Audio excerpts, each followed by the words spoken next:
ربنا ظلمنا أنفسنا وإن لم تغفر لنا وترحمنا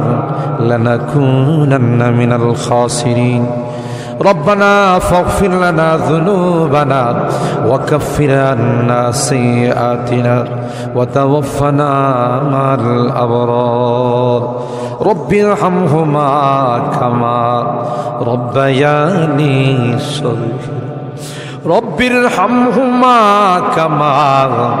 ربياني صغيرا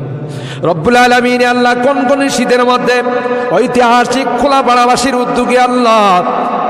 49তম তাফসীর মাহফিলের আজকে তৃতীয় দিনের শেষ রজনীতে আল্লাহ গভীর রজনীতে মালিক রে আমরা কিছু সংখ্যক গুনাহগার বান্দা আল্লাহ তোমার আদালতের কাঠগড়ায় আসামির মতো দাঁড়াই ভিক্ষুকের মতো দুইখানা হাত বাড়াইছি এ মালিক